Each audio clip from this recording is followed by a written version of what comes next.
everyone, this is Lara with Invid, and today we have Bwipo from Fnatic here with us, and we are going to discuss what is going on in the LEC currently. So Bwipo, let's talk about your team's results. It seems like you guys had a little bit of a slip in the beginning, but you guys are picking it back up. Do you want to run us through what's going on? Well, I mean, I think we got a little bit lucky. In the sense that like things came together by themselves. I don't think we changed anything drastically. I think in the end, like things just clicked on stage, and we had a much better performance thanks to that. With all that in mind, I think as a team, as a collective, we're spending a lot of effort to pick up the slack where we can. And me, for example, I think I had a good showing of that yesterday, or I had a good showing of that in the game against OG, where I had a much better game than against I believe it was Mad Lions. So. Yeah. Okay. And you mentioned pick up a little bit of the slack. Why do you think there is a slack going on with the team right now? I mean, it's not necessarily slacking. It's just like the results aren't there. So I think the first expression that came to mind for not producing results would be there's a little bit of slacking in the idea of like, well, okay, that's kind of that was a bad way of putting it. My point is we can produce better results, and I'm referring to the lack of results as slack, and we're picking up the lack of results and turning those into results. So we look much better as a team. So I don't think like any player in particular is doing anything like less or whatever than they should. It's just more as a team as a whole, we're stepping up. Perhaps that's better to put it that way. And to see this Fnatic sort of like resurgence, I guess, can we call it a resurgence yet? Not yet, but I think if we have another good 2 weeks, especially like going into the end of the regular split, if the next 2 weeks we play are going to be solid, then you could say resurgent, I think. But so far, I would say that it was just a good start. A start to a resurgence, maybe. Totally. And what do you think is missing for the resurgence to happen? I mean, if I knew, I don't think we'd be missing it. But good point. I would say that just, being super. I think one of the things that like showed up in the OG game that we have is like I felt like everyone was very committed to just taking every fight we could take that we felt like was advantaged, and I think that that's something that comes very naturally when we play compositions like Jhin Pike. And I think that as a whole, as a team, we just like recognize like we're here to, to kill some people and get ahead. We're not here to scale or do anything like that. Like we can do that too, but we're here to win, right? Like we're here to smash the early game, if you will. Totally. And this confidence that you have in your team, is it something that maybe was lacking in individual performance before? I'm not sure. Again, I think the confidence in my teammates have always been there, so I don't think it's something that changed. It's just more like when we play a kill lane, bot lane like this, I just have that extra little bit. It's just like I know for a fact that we're gonna step up when it matters, and I think that's just confidence that's been built into me ever since 2018. Even we used to Tristana Braum all the time back then, and that was very much a kill lane. It was very hard to lane 2v2. In some matchups, but we would always make it work because we would go bottom lane and play around that lane as a kill lane. So like even 2019, I remember against RNG, we played our last match of groups at Worlds, and we locked in Pike, and it was all about going bot lane and killing some people. And I think it's just something that I've learned to believe in. Like when we do that, it usually works out. Totally. Have you always been a confident player, you would say? Myself, yes. I think my trick is that I always believe that I'm like at every point in my own mind, I tell myself I'm the best player in the world, and that the only reason I can't show that to the world is because of me. Like I'm the person stopping myself from being the best in the world. So if I put in more effort to do better, be smarter, whatever it takes, I'm going to be able to produce results that the best in the world would, and I think that confidence is what helps me as a player to maintain a healthy level of confidence, right? Like because it's so normalized in my head in the idea that like I think from that perspective. Right. I don't let it get to my head. which is a very strange thing to say because it is in my head. But Everything's in your what I'm head. trying to say, I'm not overconfident. I'm just very confident in what I know I can deliver, and I think I'm the best in the world at what I know I can deliver. Perhaps that's a better way of describing it.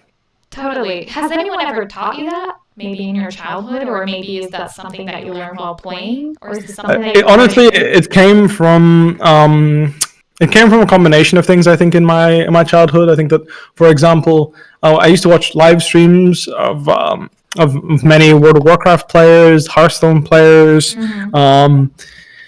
There's a couple of that come to mind. Thinking Rekful, I'm thinking Reynad, I'm thinking what else? I watched Cutie Pie. Yes. Yeah. So that's fine. It's our generation.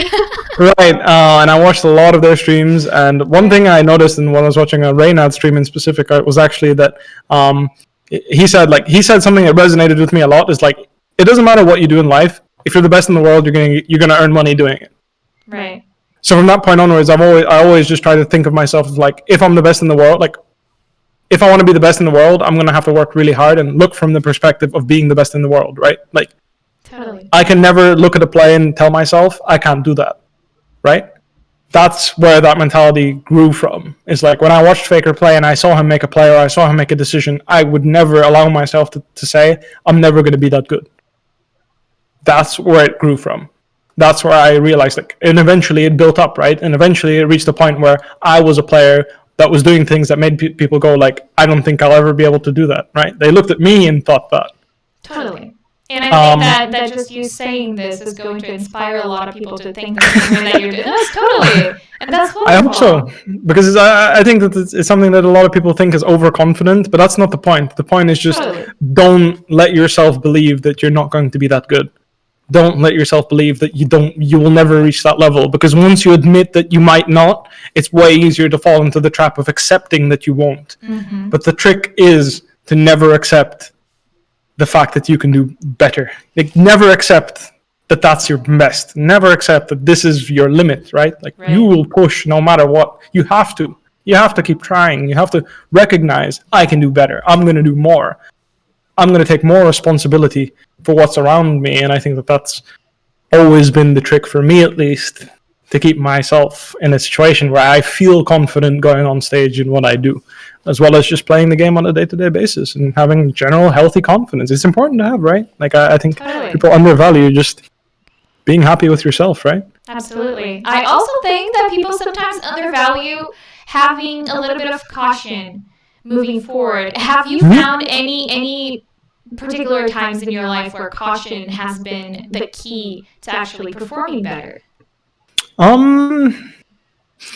mean, I think like having a healthy level of respect of what's going on is very important, especially when it comes to playing the game, right? Like respecting the atmosphere, respecting the player you play against, understanding, like the way I look at it more of caution is more like, to me, it's more like being aware of what can go right and what can go wrong. Mm-hmm. I would say that awareness is something that I relate to closer than caution, because even when something can go wrong, it's a matter of like, how wrong can it go is more important to me, right? So, of course, I would say that having, like, being aware is something that's incredibly important. And honestly, every single day of my life, I think caution in that sense is very important, because as a professional player, you play the game, and having that awareness/caution of what's going on in the game and like, how can I potentially lose the game, right, is the caution that you would use from a gamer's perspective, right, from in-game perspective at least, is always applied every single game, right? Like that caution of like, all right, how can we lose this game, right? Like, you get Baron, you recall, everyone's in your base, and you're like, all right, guys, how can we lose, right? Sometimes the better question to ask is, how can we lose, rather than how do we win? Mm-hmm. What can we do to potentially throw such a huge lead, right? That's why I think caution is very important. That's good. Okay, do you consider yourself an introspective person, Bwipo? An introspect, like, that's a very expensive word. Expensive word. I like the description. Introspective. I think I'm introspective enough to be aware of what's going on about me. You know, like, I'm aware of what's happening around me. I'm aware of what's happening with me. I'm aware of what's going on, but I lose that trait of myself in certain situations. I think as a person, I tend to lose that focus. Not focused. I tend to lose that perspective when I get very emotional about a match, for example. Emotional, sorry. Yeah. Like if we play a big playoff series or a big LEC match and we lose, then I tend to lose that perspective on myself, and I sometimes overreact. Or I'm pretty emotional as a player.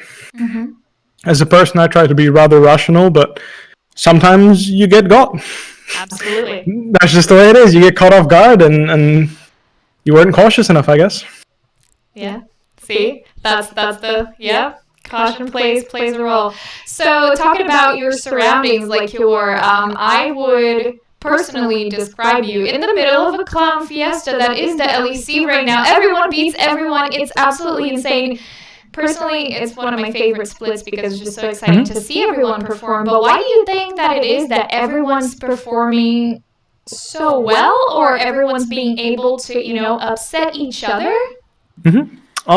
Nature of a best of one setting, I think. I think this is one of the things that people underrate when you're looking at LEC as a league, is that in a best of one, like when you look at LPL, for example, a team upsetting another team is not a one-game thing, right? It has to be 2 games in a row or 2 games in a 3-game series, which is like much more unlikely, right? Because often a weaker LPL team can take a game off a stronger one, and then the adjustments come in, and it's a whitewash, right? Yeah. So credit to the best of one best of one setting to create a situation where people feel this way, and I think that's something that's actually pretty cool about the LEC, is like a viewer sport, right? Like I would much more enjoy like seeing one of your favorite teams that is lower in the league, because I'm sure there's a lot of fans that have a lower like a team in lower in the standings beating up the top of the league in a close match, and then actually getting the elation of actual victory rather than they got so close they got 1 game, right? That feels pretty bad. Having an actual victory is like, that's awesome. So I think that's pretty cool. And then on top of that, I think as the split goes on, a lot of teams just like commit to what they feel they're good at, right? I'll give you an example. Schalke is like, I think they're 3 in something. They're 3 in 10. 3-10, yeah. Right? After having lost 10 games, like they've tried many things. If you go and check their drafts, they've changed their draft pretty much every week. Like they draft the same thing, and for week 1, week 2 it's different, week 3 it's different, week 4 it's different, and then eventually you reach week 6, and they've tried so many different things that didn't work that eventually you find you're fit, right? It's like you go shopping for shoes, eventually you'll hit the right one if you pick every single shoe off the rack, right? Which is not always, it's not the optimal way of picking a shoe, but you get there eventually, and I think that some of the teams got there, and even the teams in the middle of the standings, right? Like for example, Fnatic, we tried our Brave Soraka thing, wasn't too great. Went ahead and played Jin Pike, all of a sudden we look like we're dominating the league like usual. When in reality, we really aren't, right? But that's the thing. Like, that's the impression you give off because we drafted something that clicked with us. We managed to perform on it. And now the question is how confident are we in recreating a similar situation, right? And it's the same for other teams in the league. Mad Lions and Rogue, they came into the split finding the right fit, and they've run the momentum ever since, and they haven't really changed their style, right? Rogue drafts Corky and scaling champions mid lane, and Larson has great games and carries games, and Mad Lions is using momentum from their support jungle mid synergy to take over games left and right? Like, I feel like that's how they're playing, and they have played that way since week 1 of summer all the way until now, and they're still producing results. So they just commit to the strategy, and I think that's why right now, at least, teams like Schalke that were originally underperforming a bit finally found their fit. Like they were like, all right, like they want to play this way, and we'll see whether I'm right or wrong. Maybe next week they lose again, but point is, so far, at least this week of the LEC, it looked like they had found their fit, managing to go 2-0. Okay, and what do you think that this is going to do for international events? In terms of people actually qualifying for World, because this year we have a completely different, there's no gauntlet. We have a different system. How do you think this is going to affect? Do you think worse teams are going to go to Worlds and they're going to end up just being shot down by the better teams in China and Korea? Well, it's always going to depend. Like, I think the thing about this setting is that on average the teams will look similar. Right. And what I mean by that is that, for example, with the gauntlet system, teams 1 and 2 would often have a very different meta from team number 3. Right. right? That's why team number 3 would often either be very surprising. Cloud9 is a great example of this in North America, how Cloud9 now is, as the 3rd seed, had much better performances than the 1st and 2nd seed in North America, because again, their meta must have been different because they played on a different patch. They played Gauntlet and scrimmed for Gauntlet against other teams in the Gauntlet meta, which then is closer to Worlds meta than the actual playoff meta, right? Because as far as I'm aware, Gauntlet was always played on a different patch, like one patch further. But I could be wrong on that. But at least the meta should have evolved a little bit, right? Because you obviously have the finals happening. People crack what happened in the finals. Why did X team beat Y team? And then they're like attacking that, right? They're copying that style. And then whilst you're practicing in the Gauntlet, people are using the footage from the finals, from the champions, in order to improve their performance in the Gauntlet, which means that ultimately, without the Gauntlet there, the meta is going to be much more stale going into Worlds from European teams, in the idea that they will have a very shared meta. Like, the meta will be playoffs meta, Worlds. There won't be playoffs meta, small evolution going into Gauntlet, using the footage from the finals, using the footage from the playoffs, small adjustments, Gauntlet, and then going to Worlds, right? And I think that's something that a lot of people have an oversight in when they look at Worlds specifically, right? Going into Worlds is like that small change in meta. Because even if nothing changed, I'm not sure if the patches actually changed. If you see, for example, G2 last year, one playing X composition, right? Whoever's playing Gauntlet is obviously going to be like, they just won the split playing that. We should probably try to replicate that, right? Yeah. And then teams will try to replicate that and get answered in return, right? So with that step being skipped, I believe that Europe will be a much more, like the meta in Europe will be much more unified, and that can mean one of two things. Either the meta will have a very accurate gauge on the meta, and we will be a very strong region coming in the Worlds, or the only teams that will survive in China are the teams that are going to be able to adapt really fast, because often in Worlds meta, if you're not fast enough to adapt, right, these teams just roll over you. They're just too fast, you know. Like, some of these teams play super fast, and if it's going to be a really fast meta, and for example we're still playing Orianna and whatever, right now in the LPL we see Galio and Zoe's running around roaming level 2, level 3 every wave, you know, like they're going everywhere. You know, and for all we know, our approach is much better, right? Right. But if it's not, we're going to have to adapt really fast to play up to speed with those teams. All right, Bwipo. Thank you so much for your insight. Is there anything that you would like to say to the fans that are watching you? Thank you very much for the support. Yeah, I mean, it's always nice to, you know, be middle of the pack team and still get a lot of support when you win. Like, I feel like it's something that, you know, Fnatic, usually we get a lot of support, and I'm still grateful for that. Like, it's still really nice. So thanks to the fans, and I mean, thanks to everyone, you know, like my girlfriend and everyone sticking around to like support me. I think that's very great. Like, I think I'm very fortunate as a person that I have so many people backing me as a person, that just want to say thanks, you know, my friends, family, fans, girlfriend, just big thanks, I guess. That's fair. Big thanks it is. Thank you so much, Bwipo. Bye. Thank you.